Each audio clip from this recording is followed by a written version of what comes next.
Good afternoon and welcome to today's Downing Street press conference.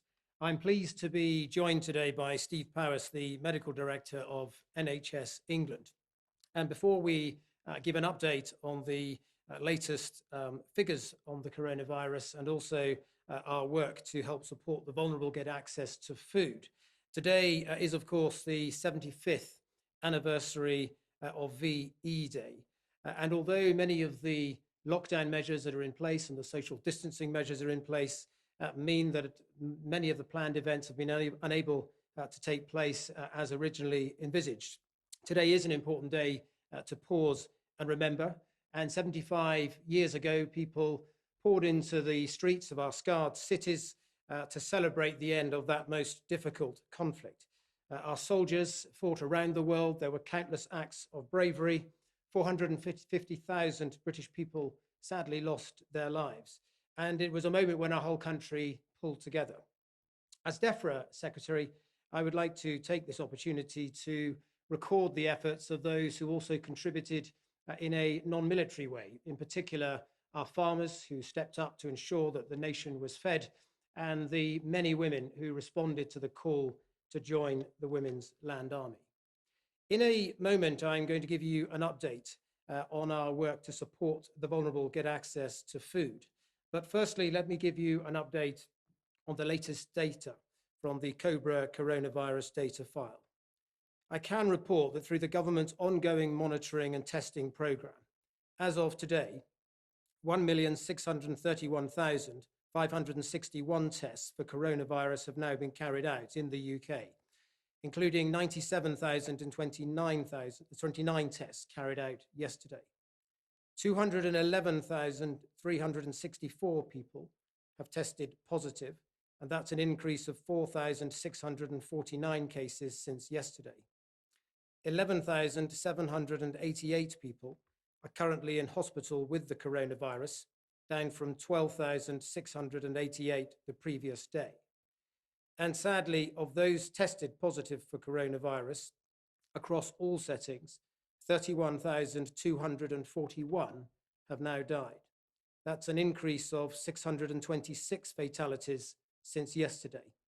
This new figure includes deaths in all settings, not just in hospitals. And we express our deepest condolences to the families and friends of these victims. Turning now to our work to help the vulnerable get access to food. Firstly, for the so-called shielded cohort, that's those who are clinically vulnerable. Over 1 million food parcels have now been delivered to these households. And in addition, all of those on the shielded cohort have been added to a list giving them priority access to supermarket delivery slots. So far, around 400,000 people have been offered priority delivery slots by supermarkets, and around 1 million orders have been placed, ensuring that people can shop normally and purchase the goods that they want to buy. There is, of course, a wider vulnerable group, those perhaps who have disabilities or who are elderly and perhaps don't have neighbours or relatives close by to help them, or indeed those with other conditions that don't put them in the clinically shielded group, but nevertheless make them vulnerable. And we've been working with local authorities and some of the leading charities such as Age UK to put together a package of support to help these people get access to food. And many local authorities and charities have also been accessing the Good Samaritan app as part of the NHS Responder Volunteer Programme. And so far, 79,000 shopping runs have been carried out by volunteers engaged in that programme. In addition, we are continuing to work with supermarkets to make available additional priority slots for those in this group. But we also recognise that the economic impacts of coronavirus means that vulnerability is not just about physical access to food. For some, there is also financial vulnerability. So today, we are announcing a new £16 million fund to support frontline food charities. The fund will be used by Fair Share and WRAP to continue and support and increase the food redistribution work that they already do, and will significantly expand their sourcing capacity. They will be delivering food to around 5,000 frontline charities, and these include refuges, homeless shelters, and rehabilitation centres. Finally, I'm conscious that there is a great deal of speculation about what the Prime Minister might say on Sunday when he outlines a roadmap for the future and how we will evolve the current restrictions. The Prime Minister will outline any changes to the guidance on Sunday, but in the meantime, in spite of the sunny bank holiday, it is vitally important that we continue to abide by the current restrictions, stay at home to protect the NHS and save lives. Thank you. Thank you, Secretary of State. I'd like to start by paying tribute on VE Day to every member of the armed forces, and in particular, the many doctors, nurses, and other clinicians who serve in our military. The NHS was founded as part of the reconstruction of our country after the Second World War, and since it has grown into the most trusted organisation in the country. Along with our armed forces and other public service organisations, the NHS is a rock for people in times of uncertainty. And as we've all found our way through this global pandemic, I'm proud of the partnership that the NHS and our armed forces have forged to give people the help that they need. In constructing the Nightingales, our extra capacity to back up existing intensive care services, the Army and the NHS has worked hand in hand and achieved something quite extraordinary. And I know my colleagues working on the front line of the NHS have been extremely grateful for all the help that the military have offered government in the distribution of protective equipment. So today, as we celebrate the service and dedication of our armed forces personnel, I want to remind those serving in the military that the NHS repays your service with tailored care, whether that's physical rehabilitation or specialist mental health care, in particular to help veterans to make the transition into civilian life. While a growing number of veterans have been referred for help year on year, latest data indicates a drop in the number of people reaching out to specialist services in April. So for any military families watching today, remember that if you need medical help, as is the same for anybody who needs help, particularly emergency help, then please come to us in the NHS. I'd now like to move to the daily presentation of data slides. The first slide is a reminder that I won't go through in detail today because you have seen it many times before, of the 5 tests that the government has set for adjusting the lockdown. In the next slide, we have a slide, as is usual, looking at how the public have been complying with the social distancing instructions that we've all been given. This is data from Google. And it shows a 7-day rolling average of the mobility of the public in various places. And you will see when it comes to transport and retail and recreation and the workplace, there has been a dramatic reduction since the social distancing measures were introduced. A little bit of an uptick in workplaces, but I would remind you that people are clearly working in some workplaces, although many are working from home. One other thing to point out, in parks, you will see that there's a bit of variation in use of parks, which I'm sure is consistent with sunny weather and people going out a little bit more. In the next slide, we look at the daily tests. You've heard the data for yesterday, and you will see that there has been an increase in the number of tests at the end of April and into May. In the next slide, you will see how that testing capacity is reflected in new cases.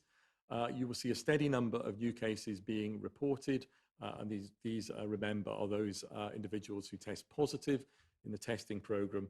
But as the capacity has increased, that number has not increased dramatically, reflecting that the social distancing measures are being complied with, they're working, and overall the spread of this virus is reducing in the community. In the next slide, we show how that translates into those that unfortunately have to receive hospital care. And again, remember that for the majority of people, over 80%, this is a mild illness, a flu-like illness that you and stay at home with, but for some it does require hospital admission. And you will see that hospital admissions peaked and plateaued around the middle of April, and since they have been falling. Most obviously in London, where the number of cases was highest, but also maybe a little bit more slowly, but certainly in other parts of the UK. And there has now been quite a decrease in the number of people in hospital with COVID-19.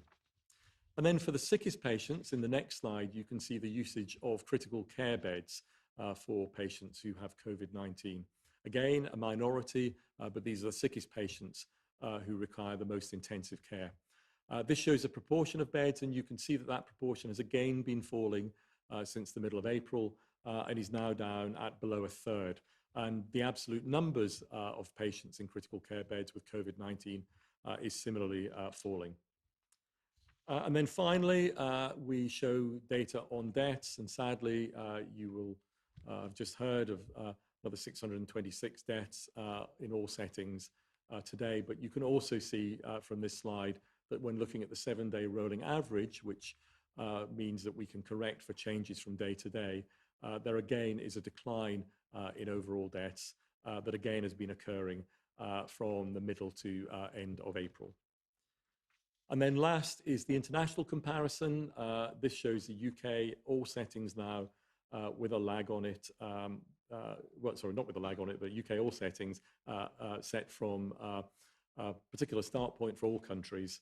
And again, the usual caveats that we give, that comparisons between different countries is difficult, and it will only be excess mortality, all-cause mortality over a period of time of the pandemic that will be the best way to make this sort of comparison. Thank you. Thank you, Stephen. And we'll now turn to questions, starting with our first member of the public with a question, and that's Alex from Felixstowe. What is happening with Brexit and the COVID-19 lockdown? Has it been put on hold, or are you still going ahead with it? Thank you very much, Alex. We're still going ahead with it. Brexit, in fact, is something that has already happened. We left the European Union at the end of January. We have a transition period that ends at the end of this year, and we will still be ending that transition period on time as planned, and we are still doing whatever planning is necessary to ensure that after that transition period, we can trade normally and function normally as a country. Turning now to Heidi from Romford. And Heidi's question is, how will the contact app work properly when a lot of the older generation do not have smartphones? They are the ones that need to know who has COVID-19 the most, but they won't know and will still be in danger. Well, Heidi, I will start by trying to answer that, and Stephen might also come in with some additional points. The important thing about the new tracing app that we are working on is quite critical as we start to evolve the restrictions we have and move from a complete lockdown of the country to one where we enable people to move around and perhaps to travel to work. As we get to that point, having that accurate data locally of if there is an outbreak and an infection and somebody tests positive, being able to have anybody who's been in close contact with them to self-isolate is very important. The work that we've done suggests that if you've got around 60% of the population on this app, then it would become highly effective, but even at lower rates than that, it would be effective. We do recognize that some elderly people may not have a mobile phone and may not have an app, but also many will have family who'd be able to support them to get such an app. And of course, some of those, particularly the shielded group, may indeed continue to stay at home for longer periods of times and protect themselves. Stephen, is there anything to add? Yes, a very good question. So yes, it is true that some of older generation do not have smartphones, although it's also true that many do. And I know from my experience in healthcare, not to underestimate the benefits that technology such as smartphones can bring to the older generation, and many of the older generation do indeed use this technology.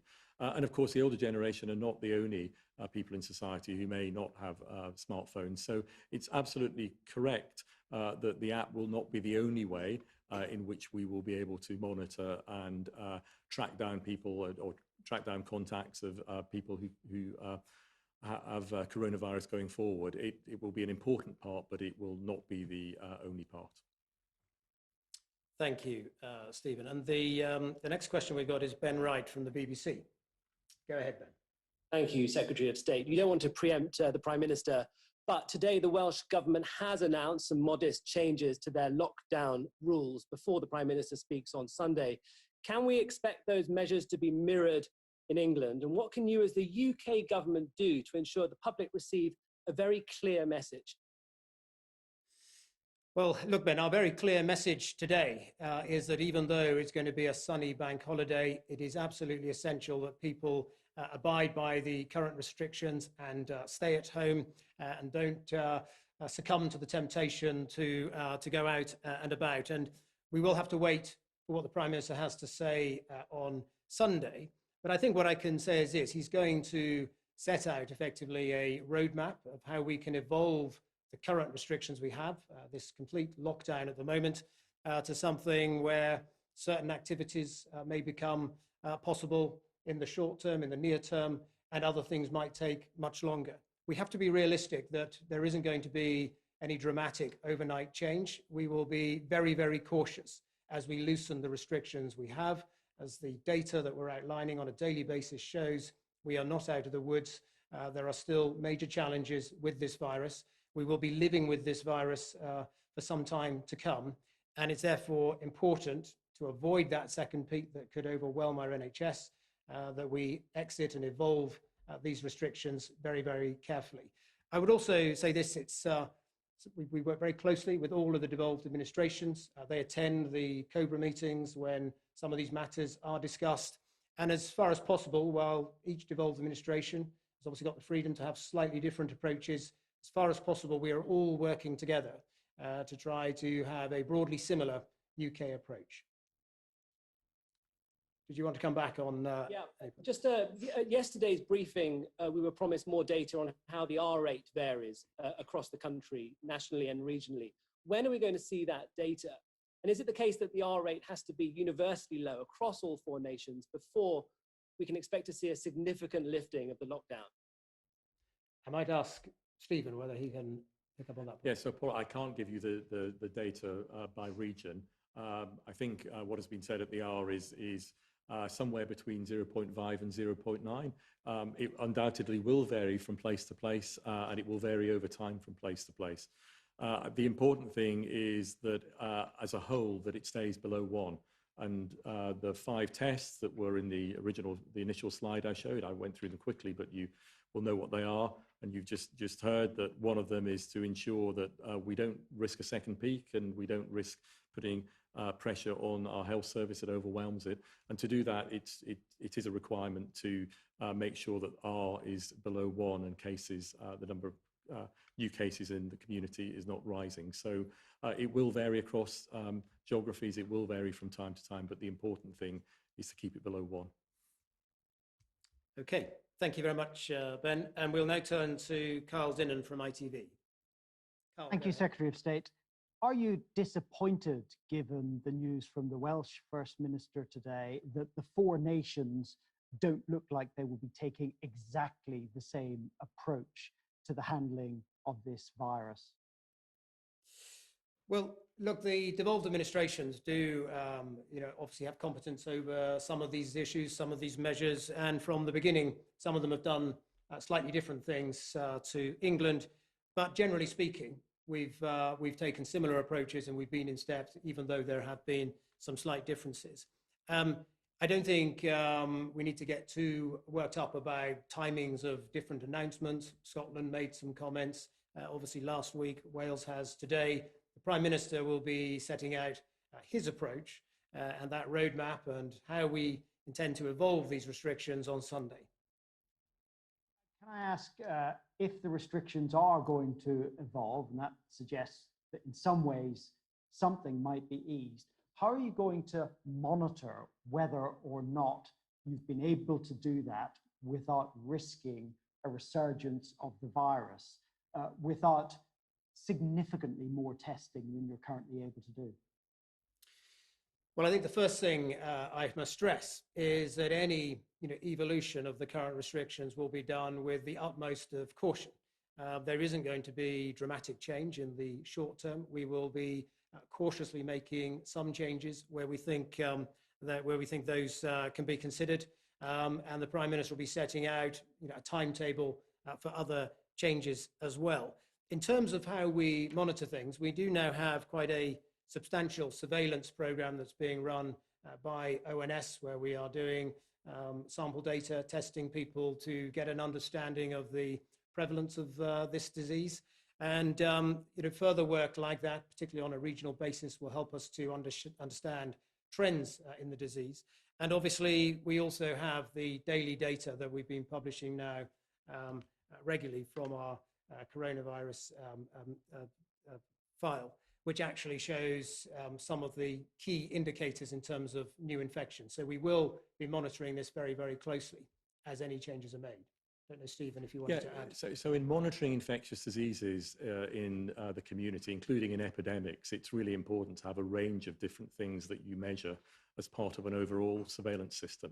And in fact, the data that is presented every day in the slides that I've shown you earlier, that data is part of that surveillance system. So admissions into hospital, deaths, unfortunately, is part of that surveillance system. Positive test cases is part of that system. And each winter during the flu season, in fact, we run surveillance, Public Health England runs surveillance mechanisms that look at presentation of symptoms, of flu-like symptoms, to general practice, through to the number of people testing positive for influenza. So there are well-established surveillance processes, and I think the key going forward will be to ensure that we have a similar surveillance system for COVID, but it is likely to include not only the data that you are familiar with, but other data as it becomes available. So it won't be just one thing, it will be a range of indicators. Thank you. Moving on now to Liz Bates from Channel 4. Liz. Yes, thank you. So Channel 4 News revealed last night that millions of out-of-date PPE products were distributed to frontline workers. Public Health England say they were tested and that they were found to be safe, but that they won't release the results of those tests. So can you tell us now why those test results won't be released? Stephen, so my understanding, as the government and releases the PPE equipment and delivers it to hospitals and other settings, is that any items that have gone past their original date of expiry are retested to ensure that they still keep or are still at the right standards, and they would not be distributed unless they had been retested to meet those standards. Okay, does that explain it? So they would have been retested. If that's okay. Yes. Okay. We've been speaking to people in care homes today, still desperate for testing, particularly for their staff. They're being directed to a hotline that if you call it says, sorry, there's no tests available today, call back tomorrow. Why can they still not get the tests that they need? Well, look, I think the reality is with the testing, we've now got around 90 different mobile test centres and another 50 or so drive-through right around the country. It's inevitable when you're trying to use up all of that capacity. We've got over 100,000 test capacity now. It's inevitable that there will, in some regions, perhaps not be sufficient numbers in some days, and there will be daily fluctuations. So it's possibly the case that they can't get an immediate test on that day, but they should be able to get one quickly, because we do now have the capacity. And today we've got the figures announced that shows we've tested 97,000 people. And that includes, since we've been doing the testing, tens of thousands of staff working in care homes and indeed residents as well. Next, we have Laura Hughes from the FT. Hi, just to follow up on that testing question, I know the numbers have just gone up over the last 24 hours, but it's actually the 6th day that we're still not testing at full capacity. Why is that? And why are we seeing reports of people saying that it's taking actually sometimes up to 10 days for them to get their results back, having had a test?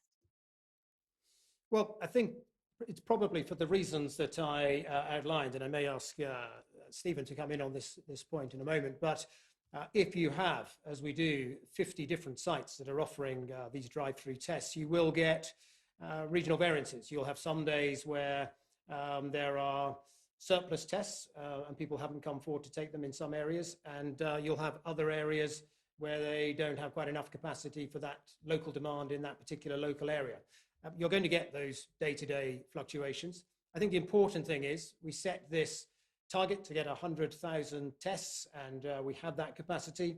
The Prime Minister's announced in the last week that we're going to ramp that up further to 200,000 test capacity per day. That's going to be important as we start to develop some of our track and trace proposals. Testing will be an important element of part of that. The important thing is to have those ambitious targets that you're working to just continually build the capacity.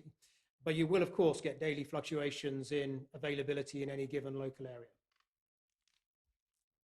Would you like to, does that answer your question? Or any other if I could ask you a separate question, would you like to see more fast food outlets like McDonald's start to reopen?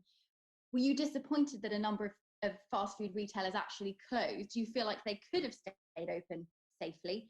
And if you do want to encourage them to open up again, what are you doing to ensure they feel that they can do that safely? Well, I have had a number of discussions with some of the food-to-go outlets, companies such as McDonald's and KFC and Costa Coffee and so on. It is the case that when we originally did the lockdown, we were quite explicit that it didn't cover takeaway food. And while clearly restaurants and pubs had to close, we were quite keen to keep that capacity to be able to do takeaway food for people, and that was clear in the guidance. I think there were a number of reasons why these companies took a decision themselves of their own volition to close. Firstly, footfall in the town centres was obviously down, so where they had branches in town centres, they found that they couldn't really make them viable. They had issues with anxiety among some of their staff. And I think also a sense that given the strength of the overarching message that people should stay at home, they felt there was maybe a sense that it wasn't socially acceptable to stay open, even though the government hadn't explicitly mandated their closure. A number of them have, in the last 2 weeks, started to consider reopening. Pret-a-Manger has opened some of its branches. McDonald's are planning to open a small number of drive-through venues on a pilot basis. And also KFC have also, again on a pilot basis, opened some of their branches, but predominantly for drive-through. And I think our view is that probably a McDonald's drive-through is made for the social distancing situation that we are in that people do not leave their car. They place their order and somebody passes a bag of food to them at the end through a kiosk. So I think it is quite possible for these venues to reopen and reopen safely. We never mandated that they should close. We've learned a lot from supermarkets and other food outlets about how you can do social distancing and do it well. And I think some of those food-to-go businesses will probably be seeking to learn lessons from what supermarkets have done as they consider tentatively reopening. And I think all of them will do this in a cautious way, just as any further evolution in government policy will be cautious. Thank you. We now have Sean Linton from The Independent. Good afternoon. A question to you first, Secretary of State. Sticking with testing, the president of the Institute of Biomedical Science has told The Independent today that the 200,000 test capacity target has not actually been helpful and made it harder for NHS labs to focus testing on the right groups of people. And the head of NHS providers said earlier this week that there were problems with key workers getting tests and needing to get back to work. And he also called for a more considered strategy. Do you accept that the focus on setting round number targets has not actually been helpful to people in the system? And can you say a bit more about perhaps the strategy that we will need in a more considered testing strategy going forward as we move into test, trace and isolate? And to Mr. Powis, new figures yesterday showed 600 more care homes have reported outbreaks of COVID-19 in a single week. The total are now more than 5,000. So the care sector is clearly the epicenter of the infection. Can you tell us how high the rate of infection in care homes is at the moment, and why we're still sending positive patients into care homes, and what specific steps is the NHS taking to support the sector to look after people infected with COVID-19? Well, on the first point on testing, I don't think I do accept that. I think it is important and helpful to have targets that you're moving towards in order to expand that capacity in short order, which is what we've been trying to do. That's why we had that ambitious target to get to 100,000 and again to get to 200,000 by the end of this month. I don't really see any reason why those people, and the Army have been heavily involved in the logistics of setting up some of these centres, why the planning to get that additional capacity, both the infrastructure to have additional drive-through testing centres or indeed additional mobile centres, and bringing on stream additional laboratory capacity. I don't really understand at all why that would distract from those that are delivering the current test capacity, and they can continue to do so. The planning for an expansion is done by an entirely different set of people. And I think the reason why it is important to have quite an ambitious target to expand this test capacity further is as we evolve this policy and as we start to roll out things such as our track and trace approach, testing will become quite an important feature of that, in that if somebody through the track and trace app reports symptoms and starts to self-isolate, they will also be referred for a test. So if we want to start to roll out some of these smart approaches well, having that test capacity will be quite important. Stephen. Yes, so good afternoon, Sean. So of course, it's really important that we do get on top of outbreaks in care homes, as you suggested. And indeed, the NHS has been working increasingly closely with colleagues in social care to provide support. So we are testing patients before they are discharged into care homes. But I think it's important also to note that it's a relatively small number of discharges from hospitals that actually are directly into care homes, somewhere in the region of around 1 in 20 going into care homes for the first time. We've also done some preliminary work on whether there's any correlation between areas of outbreaks and discharges, and we can't see a correlation between discharges and outbreaks. It is right, though, that we, as I said, that we put as much support as we can possibly do into care homes. So that includes support through primary care and general practice, but it also includes support around infection prevention and control. And as you know, hospitals have got very established mechanisms for infection and prevention and control through directors of infection prevention and control, typically the chief nurse of hospitals, and they are lending their expertise to colleagues in the care sector with an offer to help in training and to ensure that the standards of infection control that we are well used to in hospitals is translated as much as possible to assist with infection control in care homes. So you're absolutely right to point out that the NHS plays a part in supporting colleagues in social care and also public health, because of course directors of public health in local authorities are really key partners as well in managing outbreaks and preventing outbreaks in care homes. Sean, are you having that? Quite a... If I can just follow up a question there, get back to Steve, if I may. Sticking with vulnerable groups, we've reported today on new deaths in mental health units published by the CQC. Why has NHS England not published the data it receives on a weekly basis about the deaths of people from learning disability and autism from COVID-19? Parliament's Joint Committee on Human Rights, a slew of charities and many parents and families are worried about this lack of transparency from NHS England, especially in what is a traditionally marginalised vulnerable group. Will you commit NHS England to publishing that data? And what can you say to reassure families and loved ones? So you know, Sean, that people with learning disabilities and autism and actually wider mental health problems are really key to NHS England's work. And you know from the long-term plan that we published at the start of last year, just quite the focus that we are placing on those groups of individuals. It's really important that they get the appropriate care, the right care, and have parity of care with everybody else. So we're not losing that focus.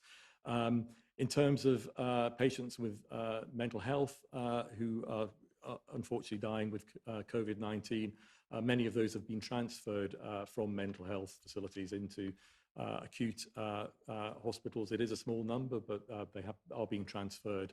And yes, I can commit that we will publish that data. We've been looking at how we can do that as part of our we publish deaths daily.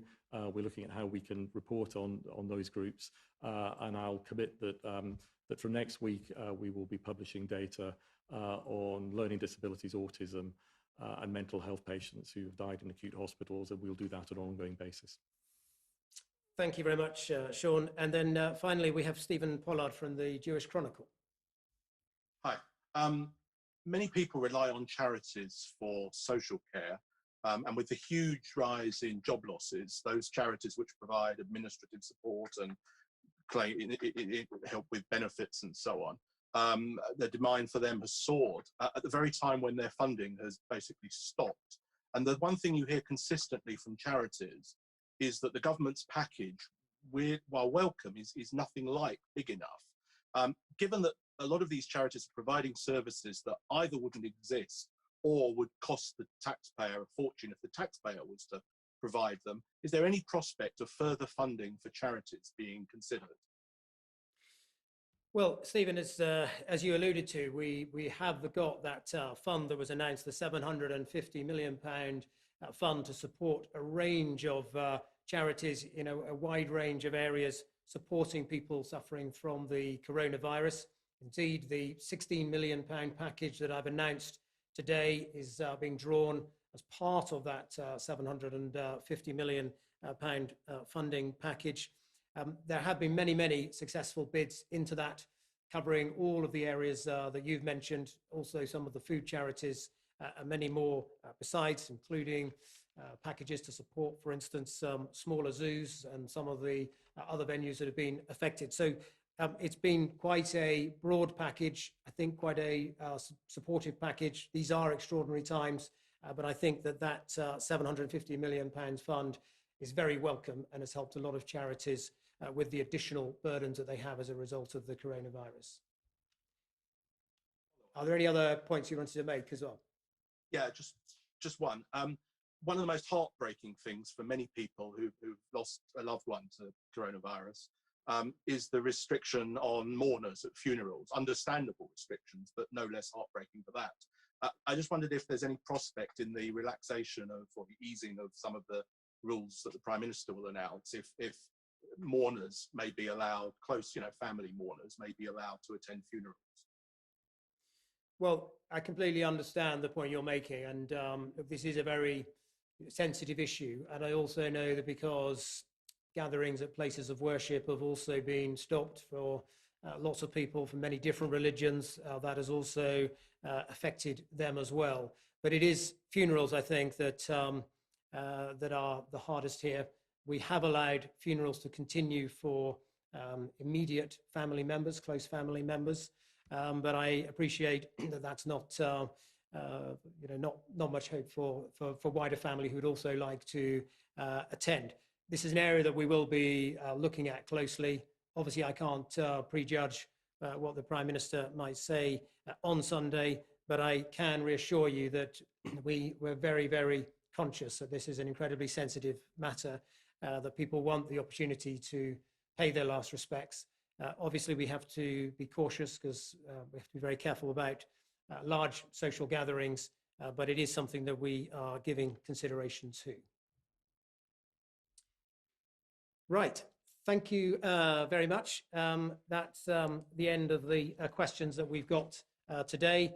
I would also, again, as I've done before, just like to conclude by recording my thanks to all of those working in the food industry, from supermarkets and food manufacturers right through to farmers. There's really been quite an extraordinary effort over the last couple of months to ensure that we keep food on our supermarket shelves. But thank you all very much.